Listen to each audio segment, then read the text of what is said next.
Upon arriving at Fort Dodge, the air was a frozen lace on their skins, sharp and cold, like winter ringlets on the pallid ground. The sky washed in the gray, damp light, shimmering delicate patches of flurried snow that footed about them. Upon Major Henry Douglas's arrival in early December 1866, no conditions were made for families to have a home, warmth, or comfort. His family was among the first to arrive at Fort Dodge, so the circumstances could have been more suited. Instead of moving into a warm wood or stone-constructed home fit for a commanding officer, the Douglas family occupied a sod dugout, which was the only available option.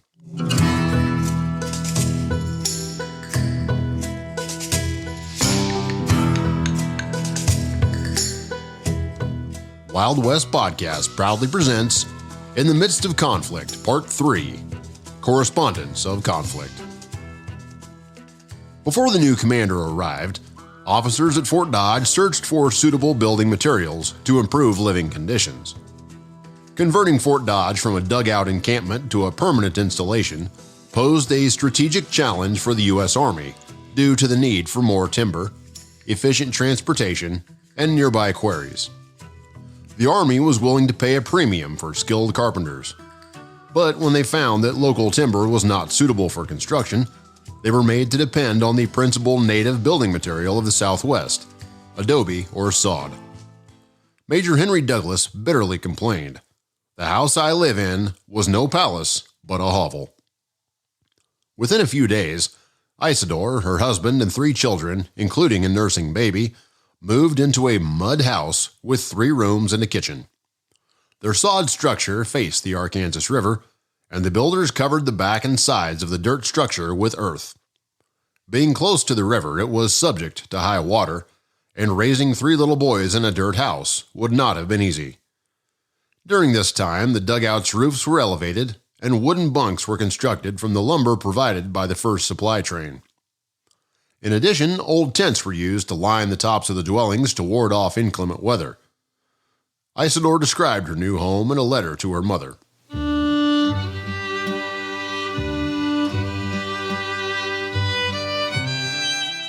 "When we reached here, we had no house to go into. The men are building us 3 rooms and a kitchen. They are to be built of mud, like all the temporary houses here. They will be finished in a day or 2.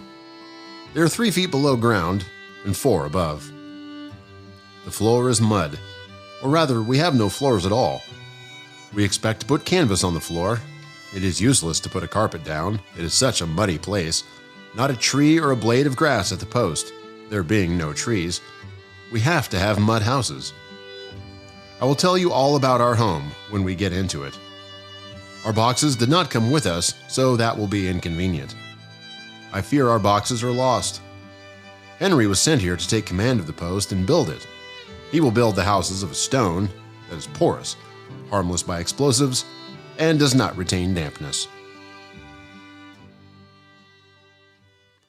The heavy seasonal snow and sleet of winter quickly weakened all of the sod buildings, thereby appreciably dampening the enthusiasm of the garrison for continuing construction with that material. The sod found near the post was of poor quality, and continual soaking led to sagging walls and caved-in roofs. As the first civilian employees arrived to join the soldiers in erecting new structures, they were directed to construct badly needed storehouses and a corral for 50 horses. Most of the quartermaster's supplies were lost in the first year through exposure to the elements. Major Douglas, the new post commander, recognized the need to oversee the construction of a new fort. Still, he immediately recognized another more pressing problem: the many whiskey ranches surrounding the fort.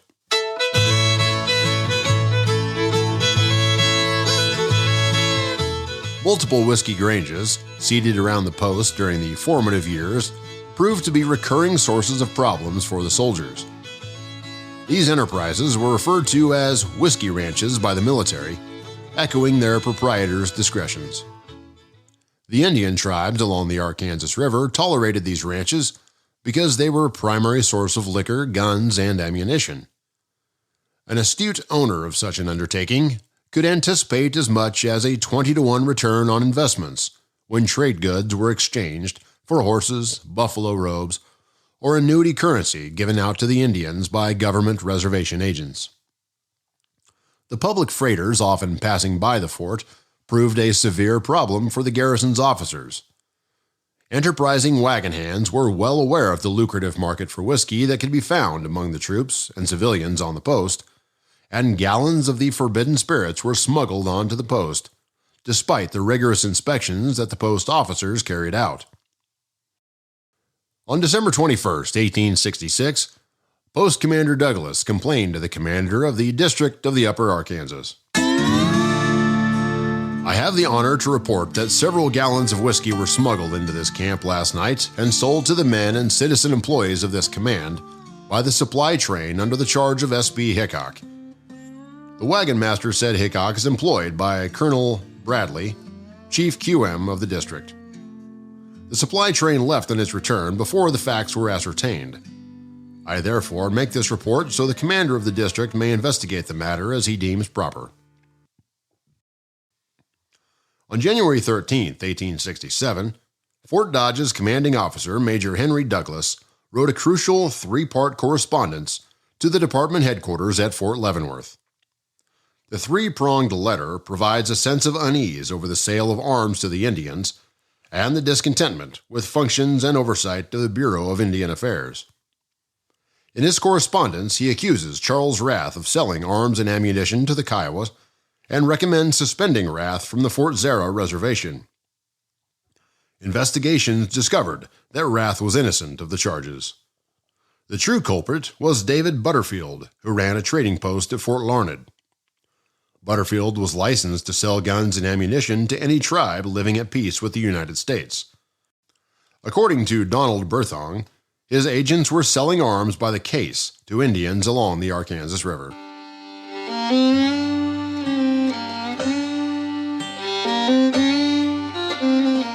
I consider it my duty to report what I have observed regarding Indian affairs in this country, so that the division's commanding general may make such representations to the Department of the Interior as he thinks proper.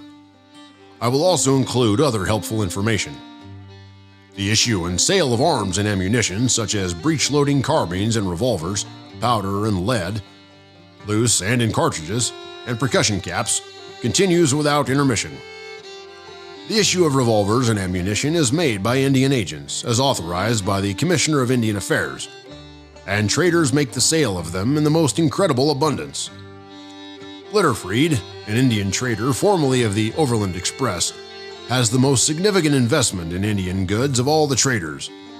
He has sold several cases of arms to the Cheyenne and Arapahoes. Charlie Rath, a trader at Zarah, has armed several bands of Kiowas with revolvers and completely overstocked them with powder. Secondly, Major Douglas shares his discontent with the Bureau of Indian Affairs to be directly at fault for selling contraband whiskey and arms on the plains.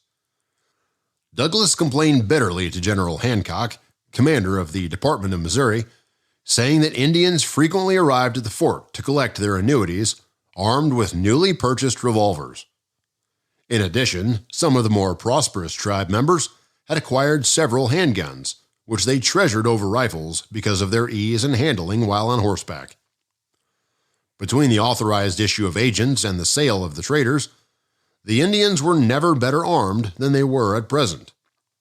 Several hundred Indians had visited Fort Dodge, all of whom had revolvers in their possession. A large majority had 2 revolvers, and many of them had 3. The Indians openly boast that they have plenty of arms and ammunition in case of trouble in the spring. To compound the problem with the Bureau of Indian Affairs, Kicking Bird, a Kiowa sub-chief, had visited Fort Dodge. Kicking Bird, or Striking Eagle, was a Kiowa, though his grandfather had been a Crow captive whom the Kiowa adopted. Though he was a great warrior who participated in and led many battles and raids during the 1860s, he is mainly known as an advocate for peace. He fell into disfavor among his tribe when Indian-white friction resurfaced, following the Little Arkansas Treaty. This disfavor was because Kicking Bird was influential in maintaining peace, proving himself receptive to Indian and white demands. Because the treaty's terms were largely unfulfilled, it created hostilities throughout the tribes of the Plains Indians. After Dalhousie died in 1866, Satanta, White Bear, Guipago, Lone Wolf, and Kicking Bird became locked in an intense rivalry for leadership of the Kiowa. His calm and conciliatory demeanor facilitated an open relationship with whites, who admired him for his skills as an orator and diplomat. During Kicking Bird's visit with Major Douglas, he complained about Colonel Leavenworth, their agent stationed at Fort Zara. Kicking Bird states that only a few small band of Kiowas are receiving their annuities and would keep his share of the goods. When the Kiowas had moved onto the reservations, they had been promised annuity payments for buying food and supplies. However, the annuities were only sometimes paid, as promised, and handled by a corrupt agent who hampered the promised flow of goods. The Kiowa faced immense hardship as a result. Kicking Bird recognized that most of the bad feeling in his tribe stemmed from the annuity situation. Because of this, Kicking Bird was placed in a delicate position between warriors who wanted to go on the warpath and those who wanted peace with the whites. His close relationship with whites and peace talks belittled his leadership position in the eyes of many Kiowa. A great deal of dissatisfaction seems to have been created among the Indians by the unequal distribution of presents. Major Douglas writes,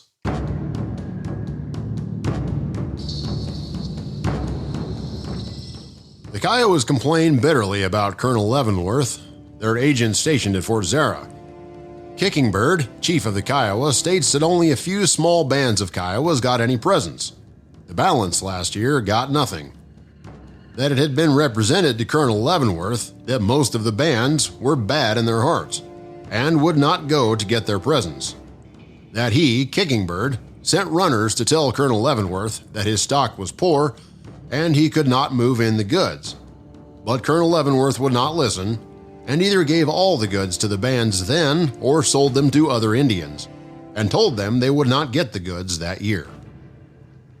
I don't know how much of this is true, but from all I can learn, there is at least some foundation for the story. Bad management, bad faith, and injustice will produce the worst results. Kicking Bird says that all bad feelings in his tribe are owing to the injustice of their agent, that it required all his influence to prevent an outbreak, and he is afraid that they will commence hostilities in the spring." Additionally, in the same January 13th letter, Major Henry Douglas reported that an all-out Indian war was looming. During his meetings, Kicking Bird warned that when spring came, there would be a council between the tribes of the northern and southern plains, with a war against the white intruders the likely result, as soon as the grass was 1 inch high.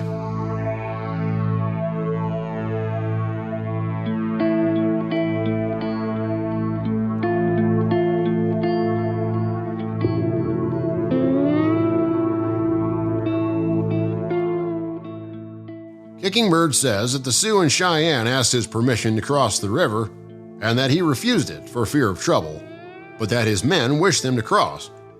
And he believes that they will all cross the river, and that in the spring, when the grass comes up, there will be war. He had been treated kindly at Fort Dodge, or he would not tell us so. But we must look out for our lives and for our stock in the spring.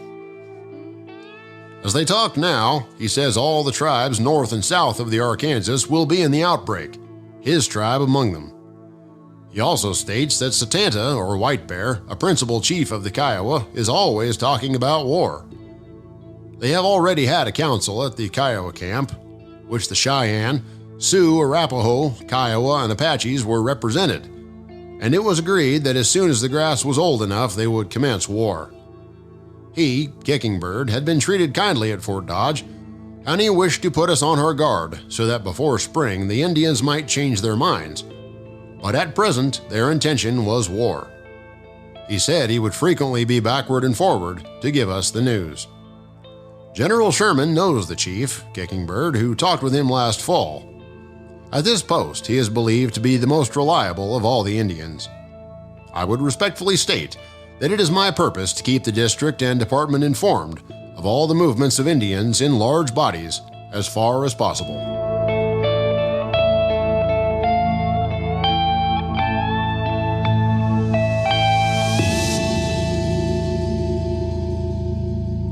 It was not until early February that they found a nearby quarry of soft limestone and began using civilian labor.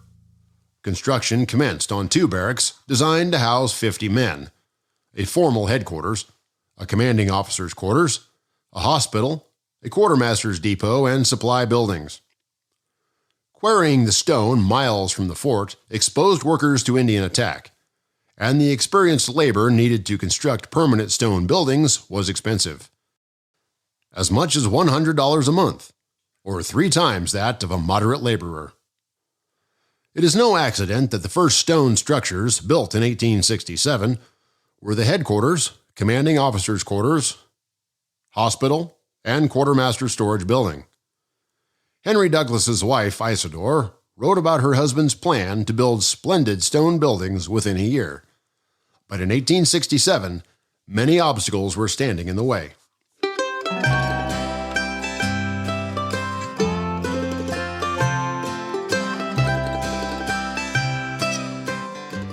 The buildings will be very fine when finished. Henry thinks it will be done in a year. We are obliged to send 20 miles for the wood we burn. There are 4 companies here. Henry is going to have a nice post when built. There are 3 ladies with myself at the post, Lieutenant Wallace's wife, and Mr. Tappan's wife, the sutler. Write me very often, dear Ma, and cheer me. I am so lonely at this desolate place. Direct your letters to Mrs. Isidore Douglas, care Major Henry Douglas, commanding Fort Dodge, Kansas, via Fort Leavenworth. Still, in a series of letters to her mother, Mrs. Bowman, in Wilkes-Barre, Pennsylvania, Isidore painted an encouraging picture with minimal objections. After all, the dugout was comfortable except when the river flooded.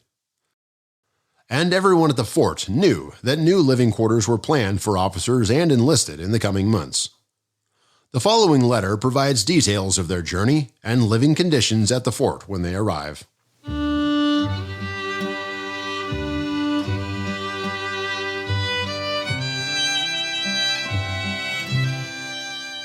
Your 2 very welcome letters reached us.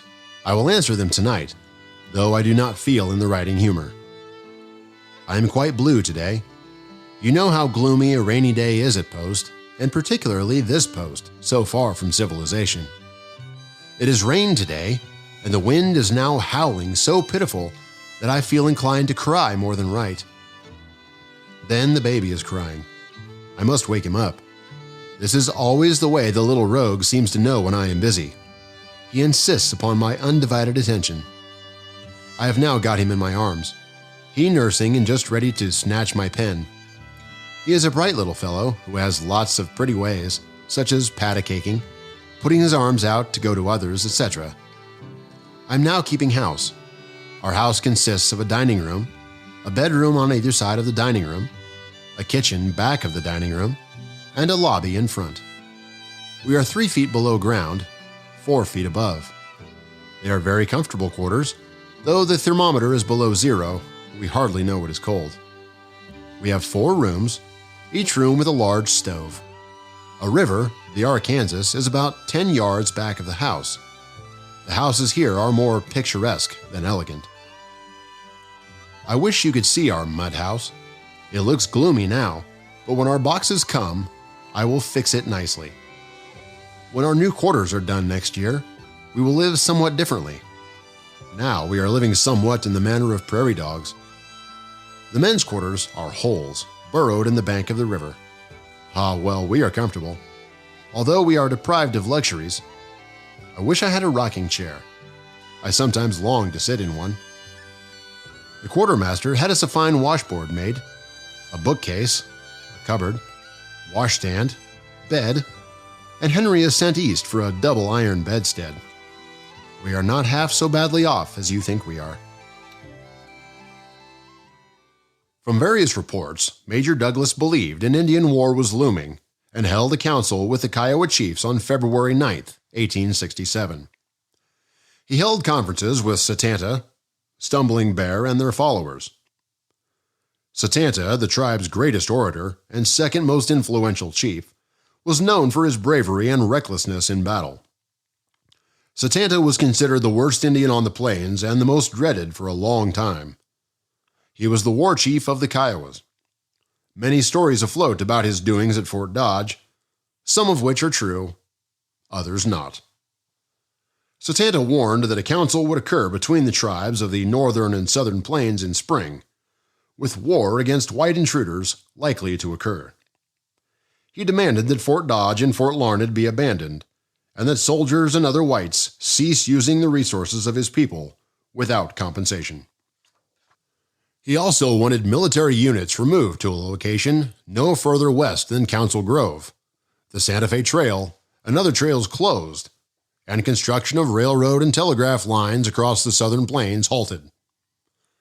Satanta also requested better care for the livestock at Fort Dodge. He wanted the horses and mules fattened so that he would have prized animals when he took Fort Dodge. He gave Major Douglas 10 days to move. When Satanta had remained at the fort for a long time and had worn out his welcome so that no one would give him anything to drink, he went up to the quarters of his friend Bill Bennett, the stage agent, and begged him for liquor. Bill was mixing a bottle of medicine to drench a sick mule, and the moment he set the bottle down to do something else, Satanta picked it up and drank most of its contents before stopping. Of course, it made the savage dreadfully sick, as well as angry. He then went up to a particular officer's quarters and again begged there for liquor to cure him of the effects of the previous dose, but the officer refused. Still, Satanta persisted. He would not leave, and after a while the officer went to his closet and took a swallow of balsam copaiba, placing the bottle back. Satanta watched his opportunity, seized the bottle, and drank its contents as soon as the officer left the room. That, of course, was a worse dose than the horse medicine, and the next day, the wily Satanta called his people together, crossed the Arkansas, and went south. Before leaving, however, he burnt Mr. Coriel's hay, which was stacked opposite the fort. He then continued to Crooked Creek, where he killed 3 woodchoppers, all of which he said he did in revenge for trying to poison him twice at Fort Dodge. Just after Satanta departed from Fort Dodge, Isidore wrote her 4th letter to her mother in February 1867. In the letter, she describes the weather in Kansas, how the baby keeps her busy, what their house is like for housekeeping requirements, some leisure activities, and some excitement at the fort when they believe they are under attack.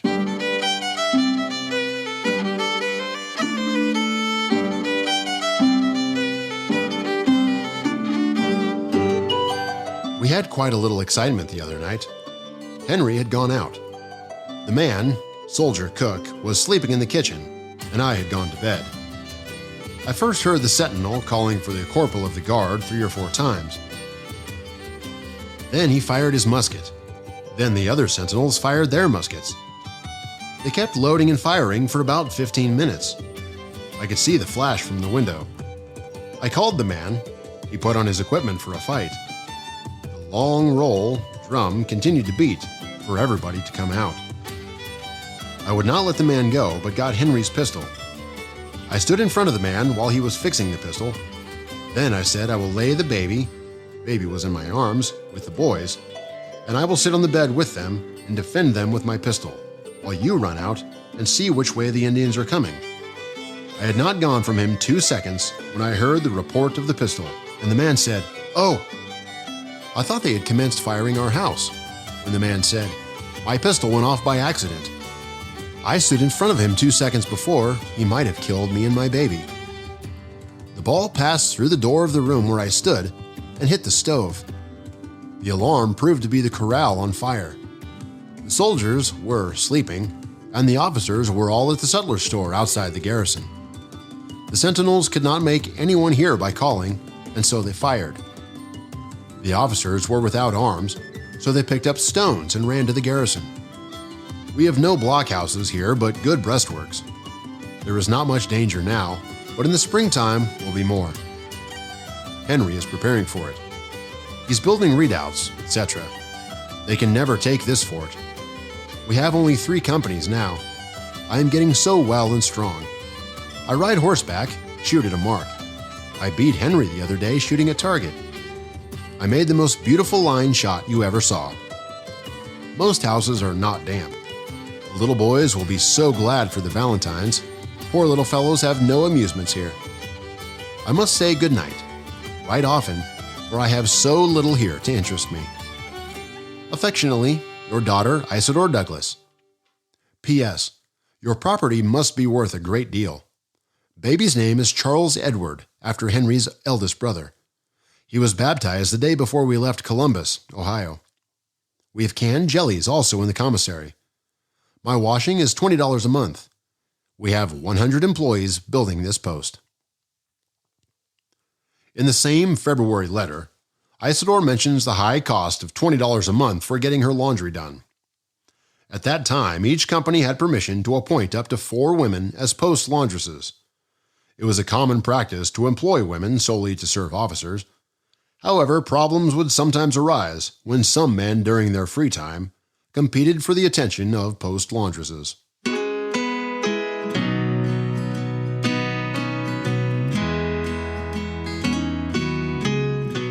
Our surroundings are poor.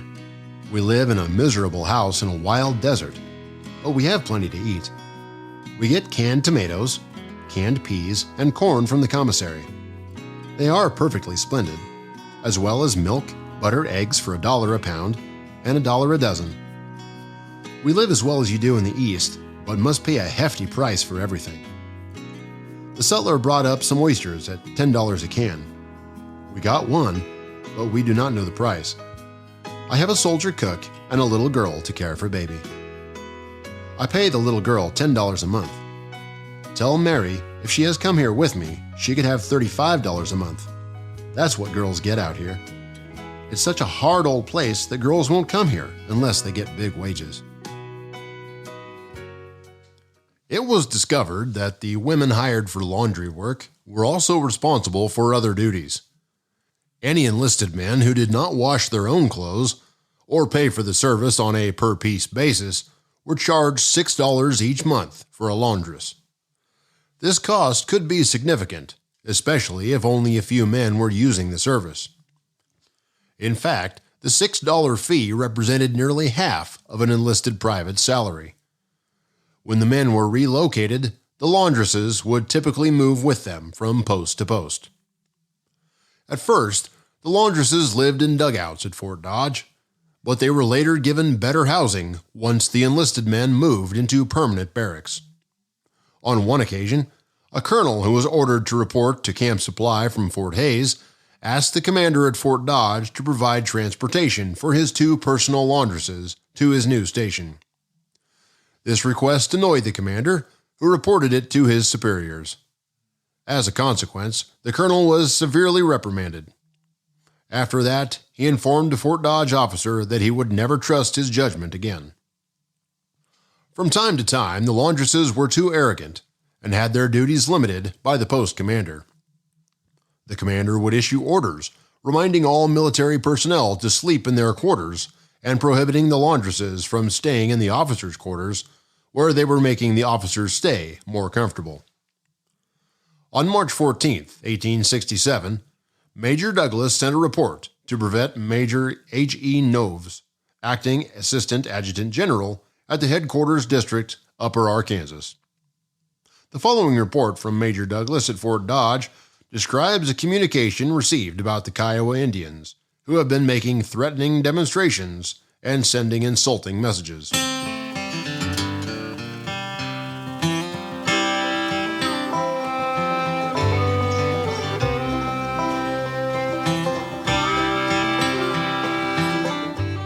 Major, in answer to your communication February 21st, just received relating to the names of the chiefs or bands of Kiowa Indians who are or have been making threatening demonstrations or sending insulting messages, I have the honor to state that I received from Little Raven, head chief of the Arapahoes, a message to the effect that this command must cut no more wood on the Pawnee Forks, and that the troops must move out of the country by the time the grass grows. Mr. Jones, the interpreter at this post, brought me a message from Satanta, the principal chief of the Kiowas, to the effect that all white men must move east of Council Grove by the spring, that he gave me 10 days to move from this post, that he wanted the mules and cavalry horses fattened, as he would have use for them, for he intended to appropriate them, that all the Indians had agreed to stop the railroads and roads at Council Grove, that no roads or railroads would be allowed west of that point. Major J.H. Page, 3rd Infantry, brought me a message from the same chief. Tell the chiefs on the road that they must gather together their soldiers and leave. If they don't, I will help them to leave. No wagons will be allowed on the road except those that bring presents. If any are found, they will be taken to headquarters. It has been reported to me that 8 Arapahoes, apparently friendly, stopped on the 10th instant at the camp of Mr. Gilchrist, a wagon master for a Mr. Weddles of Mora, New Mexico, on the other side of Fort Aubrey, 120 miles from here, shot at the herder, and run off 40 head of mules and 1 mare. The extreme severity of the weather and the man who reported the fact's refusal to act as a guide and put a party on their trail prevented me from attempting their recovery. To resolve the problem of whiskey ranches and arms sales, Major Douglas devised a new plan by forming a reservation around Fort Dodge. When orders were received in the early spring of 1866 to establish a military reservation around the fort, survey parties were sent out to ascertain the location of the most advantageous terrain that might be included. It was decided that it would be necessary to establish the northern boundary of the reservation approximately 14 miles above the post, so that adequate reserves of stone, timber, and grass could be held for the future use of the garrison. The western boundary commenced at the 100th meridian and extended more than 5 miles eastward at the widest point. Slightly more than 43,000 acres were included in the reservation. Also, in the early spring of 1867, the personnel working on the buildings faced significant challenges to complete their work due to these sporadic attacks by surrounding Indians, who targeted both the personnel and the supplies of the post. The supply wagons that were headed for Fort Dodge were regularly attacked, and during one such raid, the attackers managed to steal a shipment of firearms and ammunition that was badly needed at the post. They also took 5 wagons loaded with subsistence supplies. Multiple Indian raids were conducted on work details sent out under military guard to quarry stone, cut firewood, procure lime for the post masons, or stack hay for the fort's livestock during winter. The raiding parties varied in size from a few to several hundred participants. These attacks had a significant impact on the post morale. Few laborers wanted to work on the plains of Kansas for only $35 a month if there was a possibility of being murdered and scalped. Lieutenant George A. Hesselberger was responsible for overseeing the construction of the barracks, and he demonstrated a keen eye for durability and subtle beauty. The stones used in the building were of varying lengths, but they were cut to a uniform height of 18 inches and a thickness of 2 feet.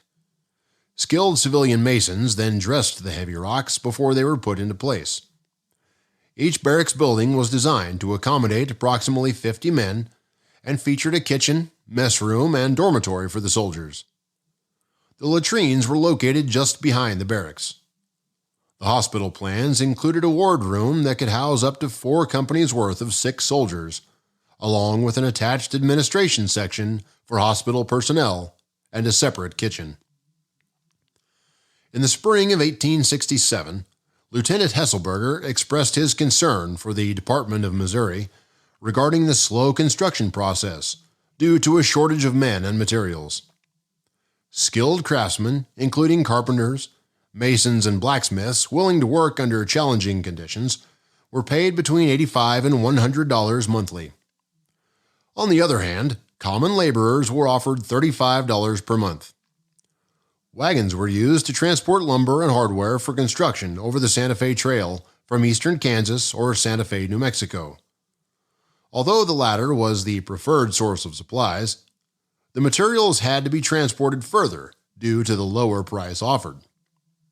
In 1867, 1,000 board feet of lumber could be delivered to Fort Dodge from Santa Fe for only $30.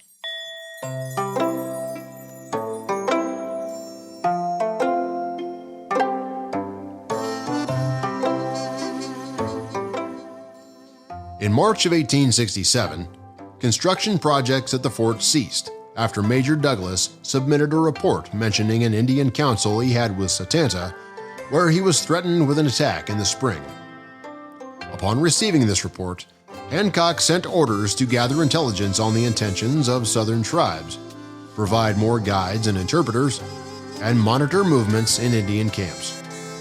Scouts were instructed to watch for signs of attacks or a supply of guns to the Indians, and to check for Sioux Indians among the Southern tribes.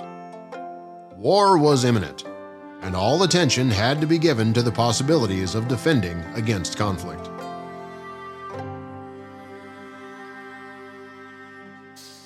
As we close, we would like to express our gratitude to Joan Van Covern for publishing the story of the Letters of Isidore and Henry Douglas, 1866-1867, in the August 2016 edition of the Santa Fe Trail Wagon Tracks newsletter.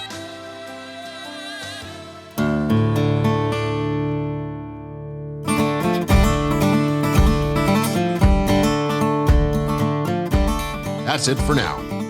Remember to check out our Wild West Podcast shows on iTunes or wildwestpodcast.buzzsprout.com.